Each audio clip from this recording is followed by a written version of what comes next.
चलिए नमस्कार प्यारे बच्चों, कैसे हैं आप सब लोग। आई होप कि आप सब अच्छे होंगे। कल संडे था, कल तो आपकी कोई क्लासेस नहीं थी। आई होप कि आप लोग रिवीजन किए होंगे, है ना। संडे को आप लोग रिवीजन किए होंगे, ऐसा मैं आशा करता हूँ। हम लोग संधि प्रकरण पढ़ रहे थे हिंदी में।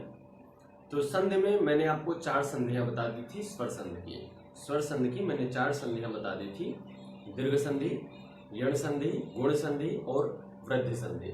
आज 5वीं संधि है हमारी, अंतिम संधि है स्वर संधि की, अयादि संधि। तो अयादि संधि शुरू करने से पहले आपसे एक निवेदन, फिर से आप सब लोग लिंक को शेयर कर दें और अपना स्टेटस बना लें। व्हाट्सएप, फेसबुक, इंस्टाग्राम, टेलीग्राम जो भी आप चलाते हो उसमें आप सभी ग्रुप्स में भेज दीजिए ताकि अधिक से अधिक लड़के जुड़ पाए हमसे। ठीक है प्यारे बच्चों, तो जल्दी से आप लोग कर लीजिए, फिर हम लोग बातों को शुरू करते हैं। ठीक है, सबको गुड मॉर्निंग। जितने बच्चे गुड मॉर्निंग, सबको गुड मॉर्निंग, नमस्कार, प्रणाम। ठीक है बच्चों,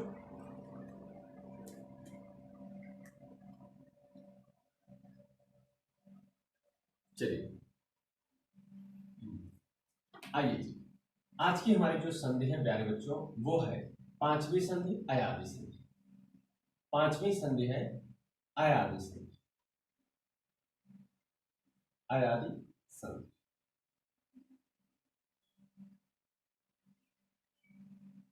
ठीक है, अयादि संधि का हम लोगों ने जो सूत्र सीखा है वो ये सीखा है, एचो यवा यावह। ये प्लुत है और आपको जानकारी होनी चाहिए कि प्लुत के ऊपर लाइन नहीं खींची जाती है। प्लुत के ऊपर लाइन नहीं खींची जाती है, यह आप सबको पता होना चाहिए। ठीक है, प्लुत के ऊपर कोई भी लाइन नहीं खींची जाती है। तो आज का जो हमारा प्रकरण है वो है अयादि संधि, और अयादि संधि का सूत्र होता है एचो यवा यावह। ठीक है, एचो यवा यावह। क्लियर है। तो एचो यवा यावह जो अयादि संधि है वो सभी संधियों से भिन्न है। वो सभी संधियों से क्या है, भिन्न है मेरे बेटा। जल्दी जल्दी लिंक को शेयर करो, फिर उसके बाद शुरू करते हैं हम कहानी। ये बहुत ही इंपॉर्टेंट संधि है, ये आपको जानकारी होनी चाहिए। ये बहुत ही इंपॉर्टेंट संधि है, समझ रहे हो। ये बहुत ही इंपॉर्टेंट संधि है और परीक्षाओं में इससे बहुत बार पूछा जाता है। बहुत सारे प्रश्न इससे पूछे जाते हैं परीक्षाओं में। तो ये आपकी सबसे अच्छे से तैयार होना चाहिए। ठीक है, अब देखो, अब इसमें क्या होता है कि अगर ए, ऐ, ओ और औ ये अगर किसी भिन्न स्वर से मिलते हैं, किससे मिलते हैं, किसी भिन्न स्वर से मिलते हैं, तो इनसे अय, आय, अव, आव हो जाता है। ये तो एक बेसिक सी बात थी कि अगर ए वाला मिलेगा तो ए बनाएगा, ए वाला मिलेगा आय बनाएगा। ऐसे ही ओ वाला मिलेगा औ बनाएगा, औ वाला मिलेगा आओ बनाएगा। ठीक है सरकार, तो ये दो चीजें हमें पता हो जाती है, लेकिन ये क्लियर नहीं होता कि कितने भिन्न स्वरों से मिले। तो जिससे मिलता है आइए जरा उसे बनाकर देखते हैं। तो एक सूत्र का निर्माण हम करेंगे, उसके बाद आप सब स्वयं उसका निर्माण करना शुरू करेंगे। ठीक है, जैसे देखिए ए के बाद अगर अ मिल जाए तो क्या बनाएगा, अय बनाएगा। बात समझ में आ रही है। ए के बाद अगर अ मिल जाए तो क्या बनाएगा, अय बनाएगा। क्लियर है बच्चों। जी बिल्कुल क्लियर दिख रहा है।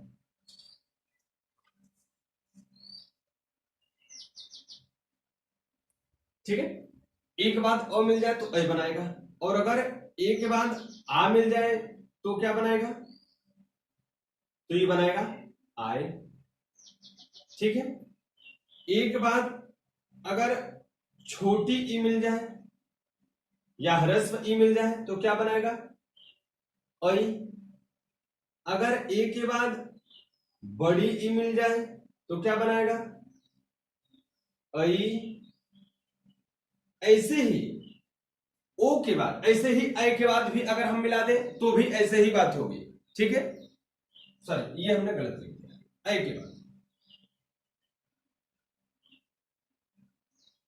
क्लियर है? अगर ऐसे मिल जाए तो कैसे बनेगा?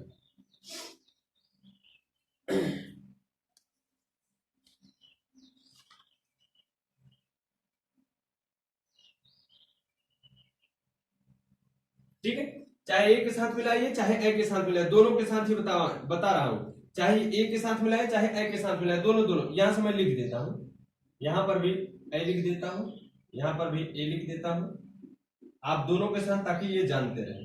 ठीक है, अब देखिए अगर ओ या औ के साथ ओ मिल जाए तो क्या बनाएगा? अब ऐसे ही आ मिल जाए तो क्या बनाएगा? आव। ठीक है, ऐसे ही अगर और भी मात्राएं मिल जाए, जैसे रस्व ई मिल जाए तो क्या बनाएगा? अवी, है ना? ऐसे ही अगर दीर्घ ई मिल जाए तो क्या बनाएगा? अभी। ठीक है,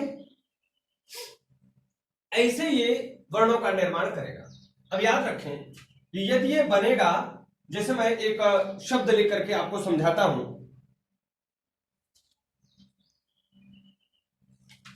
मैं आपको शब्द लिखकर समझाता हूं। जैसे मैंने लिखा ने धन अन, क्या लिखा? ने धन अन। अब इसमें से जरा हम निकालना शुरू करते हैं। अगर इसे तोड़ेंगे तो दो भागों में टूटेगा, एक न टांग टूटी जिसमें स्वर नहीं है, और एक ए। सही है, और यहां से मेरे भैया क्या मिलेगा? अ। यहां से क्या मिलेगा? अ। और जब इन दोनों को हम मिलाएंगे, ए और अ को, तो आप हमें बताइए ए और अ को जब हम मिला देंगे तो क्या बन के तैयार होगा? अय बन के तैयार होगा। क्या अय बन के तैयार होगा? ये आप कहेंगे हाँ सर ये अय बन के तैयार होगा, लेकिन आप मुझे बताओ क्या ये वाला जो स्वर अ है, क्या ये इसके साथ या किसी के साथ ये भाग लेगा क्या? तो आप कहोगे नहीं सर ये भाग नहीं लेगा, बल्कि ये अपनी मात्रा देगा। और मेरे प्यारे बच्चों, जब इसे ये मात्रा दे देगा तो ये हलंत क्या हो जाएगा? हट जाएगा। तो देखिए यहां से ये गायब, यहां से ये गायब, और ये मिलेगा जब इसके साथ तो बनाएगा न, और यह तो अपने पास ऑलरेडी है ही, तो बन के क्या तैयार होगा? नय। और यहां से निकलेगा सूत्र, जो बन के शब्द तैयार होगा वो यहां से नय बना, और यहां से न बचा हुआ था, तो क्या बन के तैयार हुआ? नयन। ठीक है, जैसे एक और देखता हूं मैंने लिखा पो धन अक, पो धन अक। अगर यहां से हम विच्छेद करें तो दो चीज निकलेगी भैया, एक निकलेगी प और एक निकलेगी ओ। ठीक है, और यहां से हमारा बन के तैयार होगा ओ। सही है। अब देखिए जब इन दोनों को हम एक साथ मिलाएंगे तो ओ और अ मिलकर के, आपने मुझे सिखाया ओ और अ मिलकर के अब बनाता, क्या बनाएगा? ओ और अ मिलकर के अब बनाएगा। यहां से ये क्या बनाएगा? अब बनाएगा। अब आप एक बात और जान गए हैं कि अ किसी में भाग लेगा नहीं, इसका मतलब ये गायब, ये गायब, ये प अ के साथ मिल जाएगा तो बनाएगा क्या? ओ है। देखिए ओ है तो क्या बनाएगा? पो धन अन लिख देता हूं, नहीं तो शब्द गलत बनेंगे। ठीक, अन लिख देता हूं। अब देखिए ये जब इसके साथ मिलाएगा तो प बना देगा, और ये वह तो अपने पास है ही, और यहां से क्या बचा? नन, तो बन के तैयार हुआ पवन। ठीक है, क्लियर हो रहा है कि नहीं सबको? अब देखिए एक और लिख देता हूं, मैंने यहां पे लिखा, यहां पे एक और लिख के तैयार करता हूं, पौ धन अक न। पौ धन अक में अगर इसे तोड़ूंगा तो दो शब्द बनेंगे, एक हलंत वाला प और एक बनेगा औ, और यहां से मिला अ। ठीक है, अब अगर इन दोनों को हम एक साथ मिला देंगे औ और अ, तो क्या बनाएगा? औ और अ, औ और अ क्या बनाएगा? देखिए ओ यहां पे अ जुड़ेगा तो औ और अ, या ओ और अ क्या बनाएगा? औ और अ क्या बनाएगा? आब। क्या बनाएगा? आब। तो क्या बनाएगा भैया? यहां से दोनों मिल करके क्या बनाएंगे? आब। ठीक है, क्या बनाएंगे? आब। अब आप जानते हो ये यहां से गायब, ये यहां से गायब, ये बचा प और इसमें मात्रा लगेगी आ की, तो क्या बनेगा? पा। और यहां से व और यहां से आपका क बचा है, तो बन के तैयार हुआ पावक। ठीक है, बन के क्या तैयार हुआ?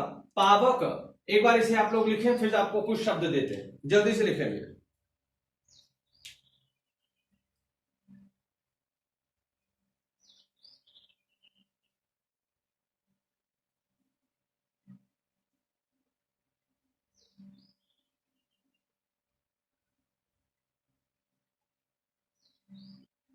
चलिए बच्चों, देखिए आपके सामने कुछ अयादि संधि के विच्छेद लिखे गए हैं, इसे जल्दी से आप लोग संधि कीजिए। देखिए कुछ विच्छेद लिखे गए हैं, आप लोग इसे संधि कीजिए जल्दी से, जल्दी जल्दी करें, फिर हम लोग काम करेंगे व्यंजन संधि पर। जल्दी से आप सब बनाए भैया।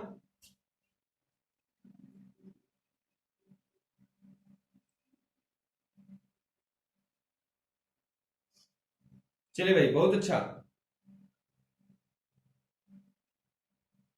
शाबाश।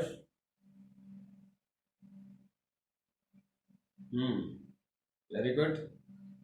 कंप्यूटर महोदय, आप क्वेश्चन जरा कमेंट करते रहें, नहीं तो मैं टाइप कर दूंगा।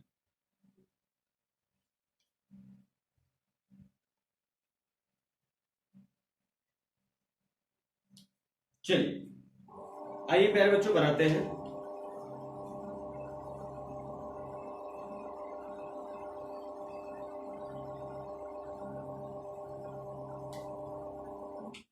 चलिए बनाते हैं प्यारे बच्चों।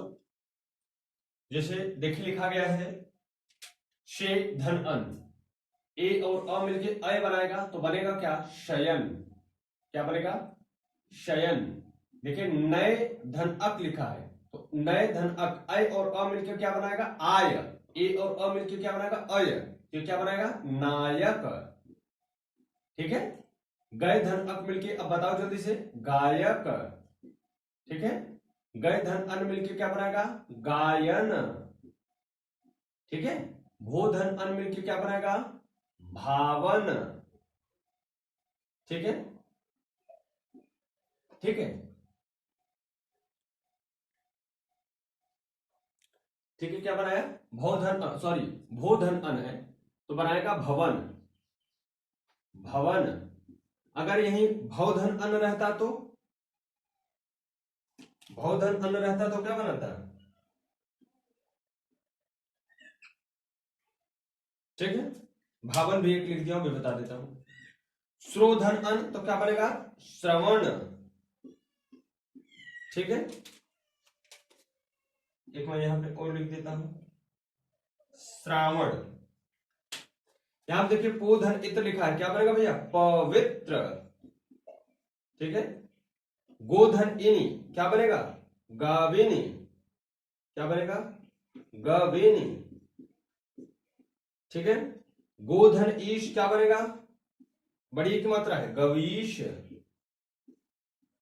ठीक है, देखिए पौधन अन, अब देखिए ओ था तो अब बना रहा था, औ है तो आव बनाएगा। पौधन अन क्या बनाएगा? पावन। भौधन अन क्या बनाएगा? भावन। ठीक है, नवधन एक क्या बनाएगा? नाविक। ठीक है, भवधन इन क्या बनाएगा?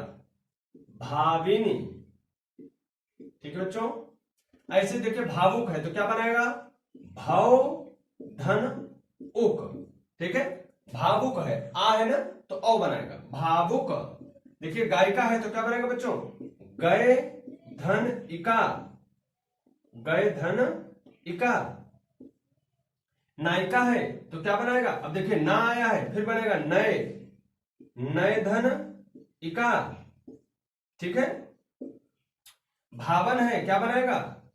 अब देखिए भोर रहता तो भ बनाता, अब भा है तो भव बनाएगा, भव धन अन। देखिए श्रावण है तो क्या बनाएगा? श्रव। श्रव धन अर्ण, ठीक है, तो क्या बनेगा श्रावण। ठीक है बच्चों, इसे जल्दी से आप लोग कॉपी कर लें, फिर हम लोग व्यंजन संधि के बारे में शुरू करेंगे पढ़ाई। व्यंजन संधि के बारे में जल्दी से करें।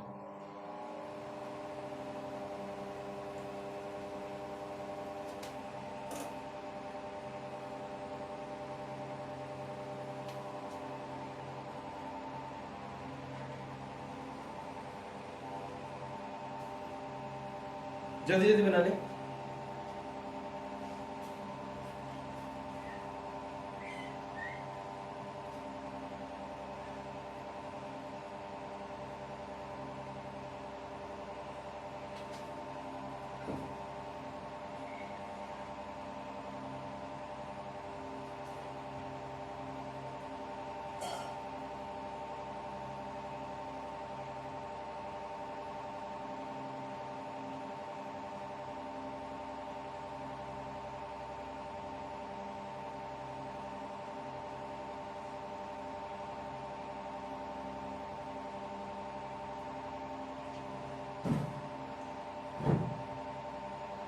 हो गया भैया?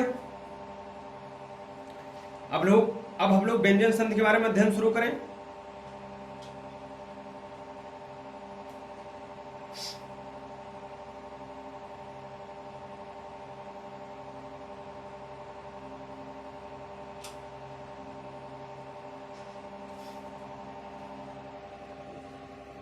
चलिए अब हम लोग चलते हैं व्यंजन संधि। देखिए व्यंजन संधि में अब मैं व्यंजन संधियों का नाम नहीं लिखाऊंगा, क्योंकि हम जिस परीक्षा में बैठने वाले हैं उसमें व्यंजन संधि का नाम नहीं पूछता। उसमें संधि केवल विच्छेद दिया रहता है और संधि आपसे पूछता है, या संधि दिया रहता है आपसे विच्छेद पूछता है बहुविकल्पी प्रश्नों के तौर पे। तो हमको इसमें जो हम है 10-12 सूत्र सीखेंगे। सूत्र मतलब नियम सीखेंगे। उन्हीं नियमों के आधार पर ही हम लोग इसका वर्गीकरण करेंगे। ठीक है, आइए तो सीखते हैं व्यंजन संधि। कौन सी संधि? व्यंजन संधि। व्यंजन संधि। व्यंजन संधि का एक नाम और है हल संधि। हल संधि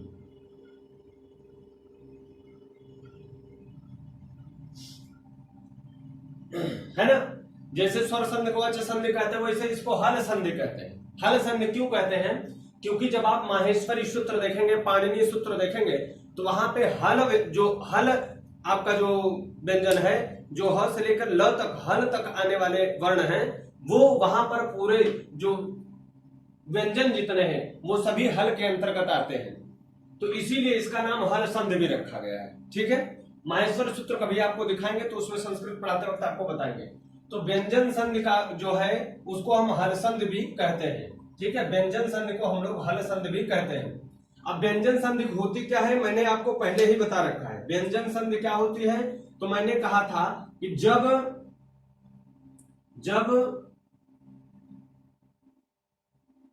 व्यंजन से स्वर अथवा व्यंजन मिले, स्वर अथवा व्यंजन मिले और विकार उत्पन्न हो, और जो विकार उत्पन्न होता है, जो विकार उत्पन्न होता है, जो विकार उत्पन्न होता है व्यंजन के स्वर अथवा व्यंजन, व्यंजन के स्वर अथवा व्यंजन से मिलने पर, व्यंजन से मिलने पर, व्यंजन के स्वर अथवा व्यंजन से, वाक्य थोड़ा अच्छा नहीं बैठा था, बना दे रहे हैं। व्यंजन के स्वर अथवा व्यंजन से मिलने पर जो विकार उत्पन्न होता है, जो विकार उत्पन्न होता है, जो विकार उत्पन्न होता है उसे ही व्यंजन संधि कहते हैं।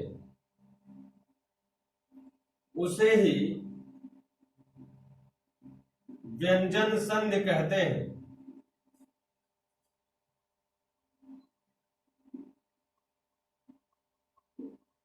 ठीक है, बात जरा समझिएगा, क्या लिखा हूं कि व्यंजन के स्वर अथवा व्यंजन से मिलने पर जो विकार उत्पन्न होता है उसे ही हम लोग व्यंजन संधि, मतलब कि यदि कोई व्यंजन है, यहां पर यदि कोई व्यंजन है,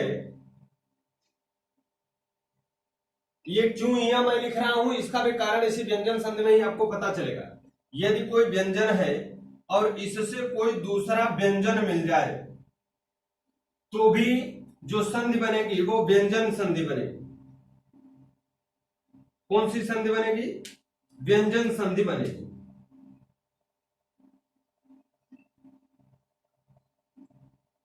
उसे हम लोग व्यंजन संधि कहते हैं।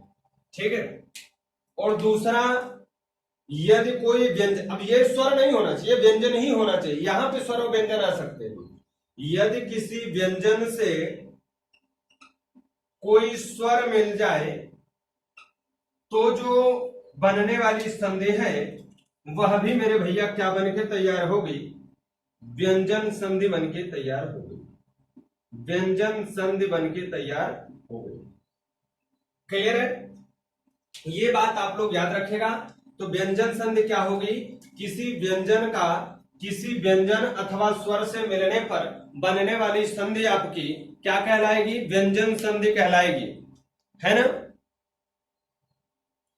बिल्कुल, हाँ, उदाहरण देख लीजिए।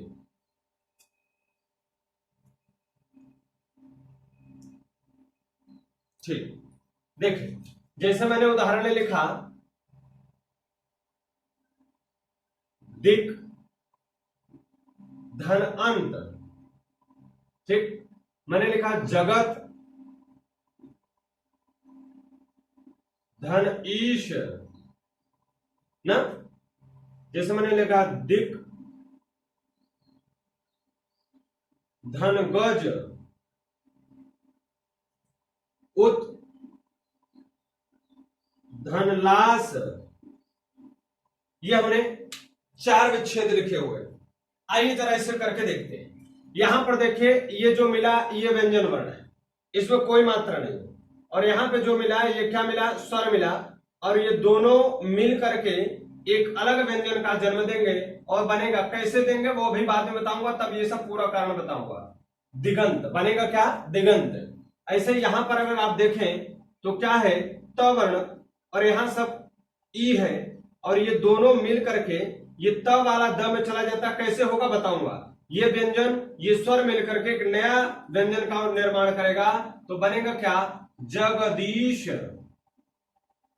ठीक है, जैसे यहां पर भी देखिए क्या है? व्यंजन है, यहां पर भी देखिए क्या है? व्यंजन है, और ये मिलेगा किससे? किसी दूसरे व्यंजन से। तो जब ये दूसरे व्यंजन से मिलेगा तो संधि जो बनेगी वो क्या बनेगी? दिग्गज। कैसे बनेगा सब बताऊंगा, कैसे ये दिग्गज हो जा रहा, कैसे वो जगदीश हो जा, एक एक सूत्र बताऊंगा, सब चीजें आपकी क्लियर होंगी, टेंशन ना लीजिएगा, बस आराम से पढ़ते रहिए।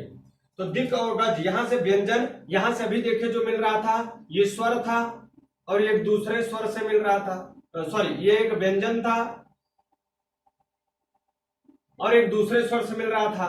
यहां पर भी देखिए एक व्यंजन था और एक दूसरे स्वर से मिल रहा था, ठीक है, और बना रहा था व्यंजन संधि। क्लियर है भैया? अब यहां पर देखिए क्या नजारा हो रहा है।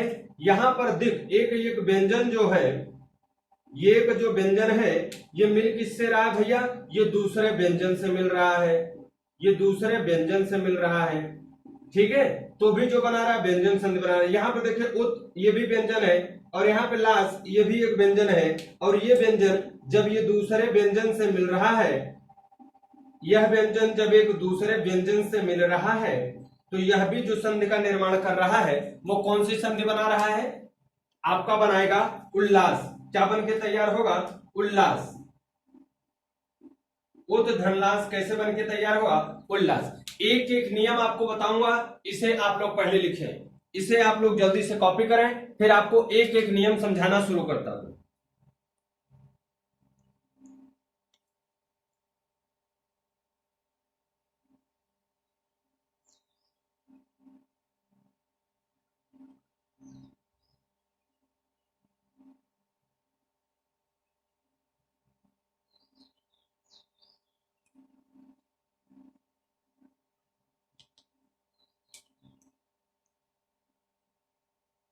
हो गया भैया?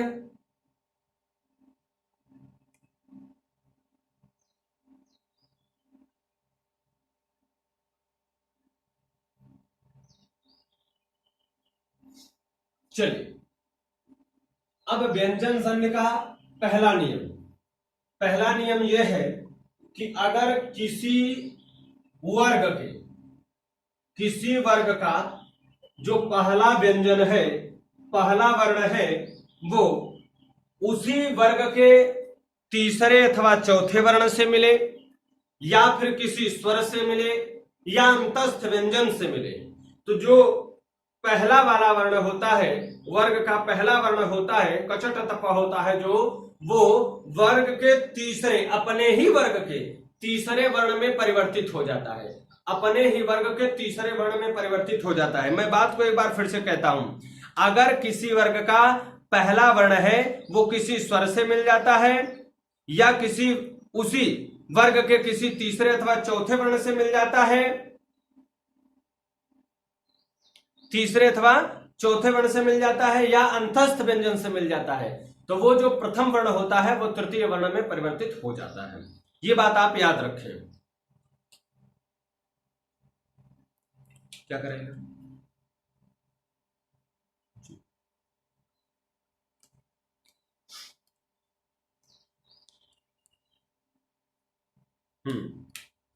चलो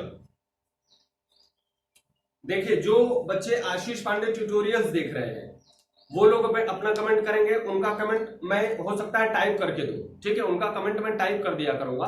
और जो बच्चे दूसरे चैनल वाले जो देख रहे हैं, जो आप लोग अपने चैनल वाले जो देख रहे हैं, मुझे लाइव देख पा रहे हैं, वो लोग अपना जो भी प्रॉब्लम है कमेंट करें, उनका हम बोल दिया करेंगे। क्लियर है? जो मैं बार बार आपका कमेंट पढ़ते रहता हूं, यदि आपका कमेंट अच्छा रहा, पढ़ने बताने लायक रहा, तो मैं आपके कमेंट को पढ़ूंगा या बताऊंगा, नहीं रहा तो मैं कोई उस पर रिस्पॉन्स नहीं करूंगा। ठीक है, मैंने क्या कहा? पहला नियम, नियम नंबर 1,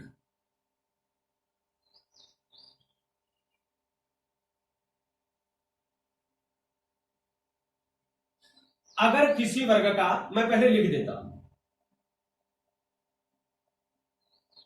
किसी वर्ग का प्रथम वर्ण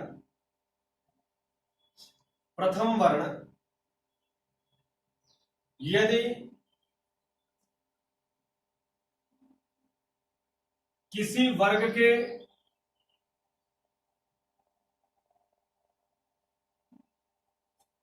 तीसरे अथवा चौथे वर्ण,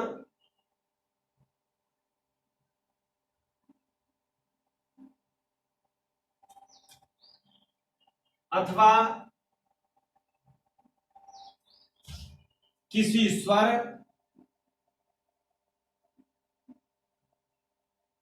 अथवा अंतस्थ व्यंजन,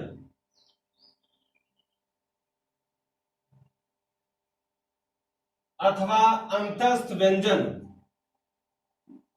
से मिले, अंतस्थ व्यंजन से मिले, तो प्रथम वर्ण,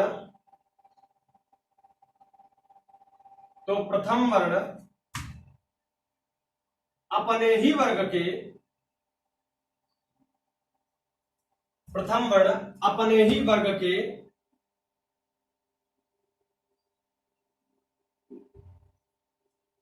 तृतीय वर्ण या तीसरे वर्ण, अपने ही वर्ग के तृतीय वर्ण में परिवर्तित हो जाता है, परिवर्तित हो जाता है। बात समझ में आई? क्या कहा कि किसी वर्ग का प्रथम वर्ण यदि किसी वर्ग के तीसरे अथवा चौथे वर्ण से, अथवा किसी स्वर से, अथवा अंतस्थ व्यंजन से मिले, तो वह अपने ही वर्ग के तीसरे वर्ण में परिवर्तित हो जाता है। हो सकता है इससे आपको थोड़ा कम समझ में आए। आइए यहां पे समझिए। प्रथम वर्ण, मैंने लिखा प्रथम वर्ण, वर्ग का प्रथम वर्ण है ये। प्रथम वर्ण क्या क्या आएगा? को आएगा, चो आएगा, टो आएगा, तो आएगा, को आएगा। अगर ये सब के सब किससे मिलते हैं? स्वर से, अंतस्थ व्यंजन से, या तीसरे और चौथे वर्ण से।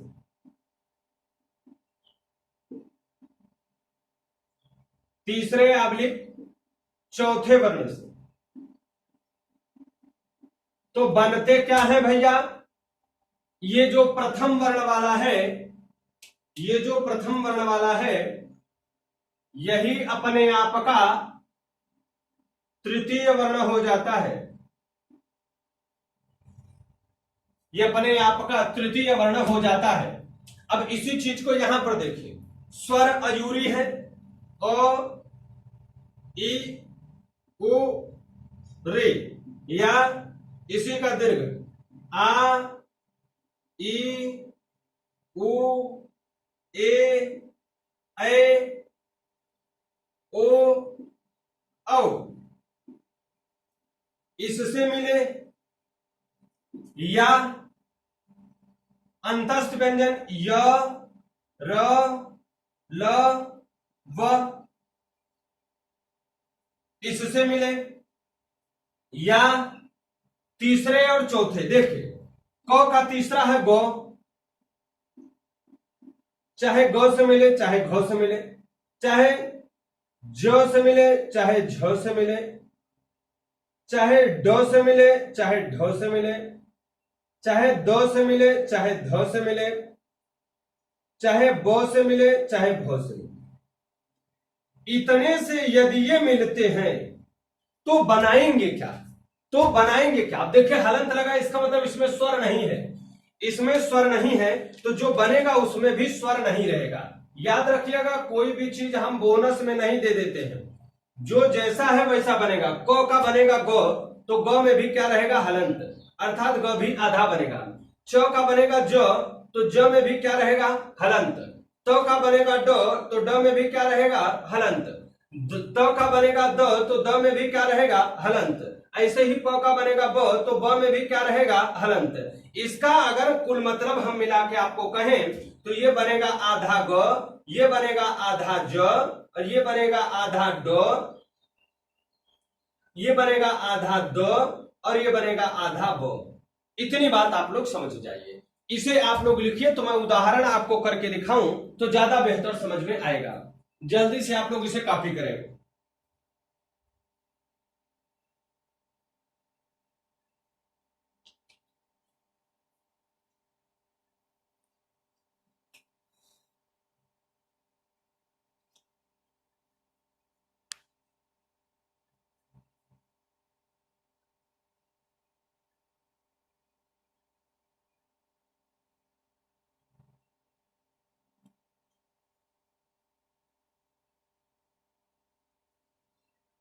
जल्दी जल्दी करो बच्चों।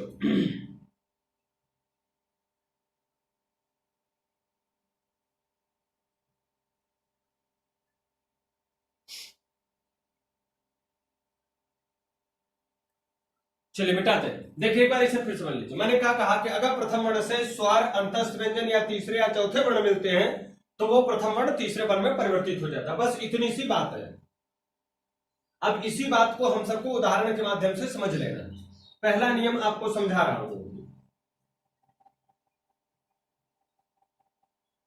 देखिए प्रथम वर्ण, अगर किसी वर्ग का प्रथम वर्ण उसी किसी वर्ग के तीसरे या चौथे वर्ण से मिल जाए, या अंतस्थ व्यंजन से मिल जाए, या स्वर से मिल जाए, तो जो आपका बन के तैयार होगा वो प्रथम वर्ण का तीसरा वाला तैयार होगा। देखिए मैं पहले एक समझाता हूं, उसके बाद आप स्वयं करेंगे, ठीक है? मैंने लिखा दिक धन गज, फिर लिखा दिक धन अंत, ठीक है? उसके बाद मैंने लिखा दिक धन विजय, दिक धन विजय। उसके बाद लिखा वाक धन ईश, ठीक? ये मैंने 4 आपके सामने लिखे। अब जरा चारों पर पहले एनालिसिस किया जाए। देखिए यहां पर क है, यहां पर भी क है, यहां पर भी क है, यहां पर भी क है। क्या इसे आप कहेंगे क्या कि ये क वर्ग का प्रथम वर्ण है? ये क्या क वर्ग का प्रथम वर्ण है आप कहेंगे? आप कहेंगे बिल्कुल। अब देखिए इसी क वर्ग का ये जो ग है ये क्या तीसरा वर्ण है क्या? तृतीय वर्ण है कि नहीं? इसका मतलब जब ये दोनों मिलेंगे, कौन? क और ग जब दोनों मिलेंगे तो बनाएंगे क्या? ये क वाला ग में परिवर्तित हो जाएगा, लेकिन हलंत के साथ। तो बनके क्या तैयार हुआ? दी। ये क गायब हुआ, आया आधा क। यहां से ग ये अब नहीं खत्म होगा, याद रखिएगा। ये दोनों मिलके नहीं, ये परिवर्तित हुआ है। फिर से कह रहा हूं, मिलते नहीं है, ये परिवर्तित होते हैं। तो ये देखिए क और ये ग मिला नहीं है, ये दोनों व्यंजन एक दूसरे के साथ कैसे मिल सकते हैं? तो ये क वाला बस ग वाले में परिवर्तित हुआ है, इतनी बात आप याद रखेगा। तो ये जैसे है वैसे ही रहेगा, लेकिन अगर यहाँ पे स्वर रहा है तो स्वर गायब हो जाएगा। अगर व्यंजन है तो व्यंजन रहेगा, लेकिन यदि स्वर है तो स्वर गायब हो जाएगा। ठीक है, तो ये क्या बना? दी, और यहां से ग था तो हमने आधा ग लगा दिया, और यहाँ पे गज पहले से ही है, तो बन के क्या तैयार हुआ? दिग्गज। अब आपको समझ में आया ये दिग्गज कैसे बन के तैयार होता है? अब आओ यहां पर देखते हैं। यहां पर देखा हमने, ये जो क है वो क्या है? क्या ये क वर्ग का प्रथम वर्ण है? आप कहोगे हाँ। ये क्या अंग जो है, ये अ और अंत, अंत ये एक्चुअली लिखा तो ऐसे नहीं जाता, हमने ऐसे लिख भले दिया था, ये लिखा तो ऐसे जाता है ना? अब इसे भी आप समझ गए होंगे ये ना कैसे आया, अभी बाद में बताऊंगा पंचम वर्ण जब हो जाता है। तो यहां पर देखिए ये अ आया, और ये एक स्वर है, ये एक क्या है? स्वर है। और जब कोई व्यंजन किसी स्वर से भी मिलेगा तो ये अपने आप का तीसरा वर्ण हो जाएगा। बोलिए, लेकिन ये तो गायब हो जाएगा। बोला हाँ या ना? तो जब ये गायब होगा तो ये अपनी मात्रा इसको नहीं देगा, कहोगे देगा। तो ये बन के तैयार हुआ दे, और ग बना तो इसके अंदर मात्रा नहीं थी, लेकिन जब अ गायब हो रहा था अपनी मात्रा दे दिया, और यहां से क्या बचा? तो बन के तैयार हुआ दिगंत।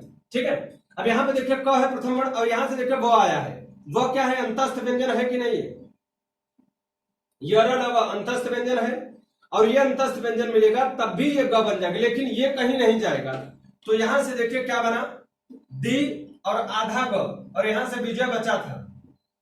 ठीक, लेकिन इसे ऐसे नहीं लिखते। जब आधा अक्षर किसी शब्द के साथ आए तो ये जो मात्रा होती है ये इसको अंदर करके मात्रा लगाई जाती है। तो ऐसे लगाएंगे, पहले मात्रा लिखेंगे, फिर ये आधा ग, और तब ये लिखेंगे दिग्विजय।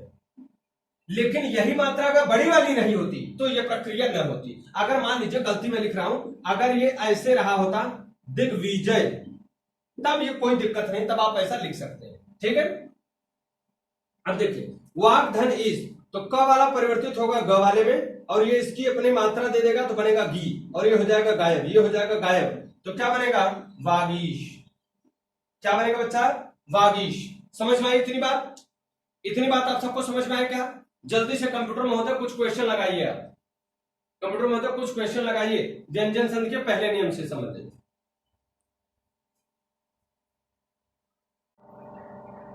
देखिए प्यारे बच्चों, कुछ आपके सामने उदाहरण लिखे गए हैं, जरा इसका आप लोग संधि करने की कोशिश करें। इसकी संधि करने की आप लोग जरा कोशिश करें जल्दी से। बहुत अच्छे अच्छे उदाहरण लिखे गए, जल्दी से आप सब करने की कोशिश करें, फिर बताएं।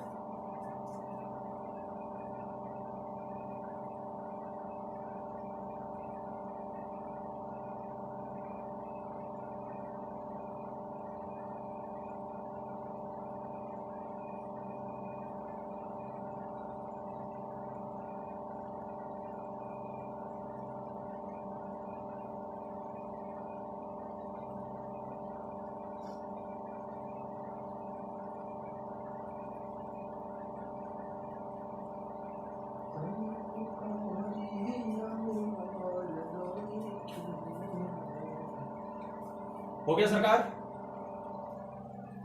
जल्दी जल्दी करिए भाई।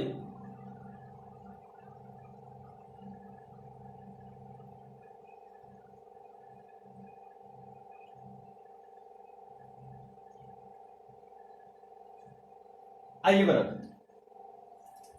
देखिए लिखा है अच धन अंत, तो च वाला परिवर्तित हो जाएगा ज में, तो क्या बनेगा अजंत। क्या बनेगा अजंत। ऐसे ही अच धन आदि स्वर है, च परिवर्तित होगा ज में, तो क्या बनेगा आजादी। क्या बनेगा भैया आजादी।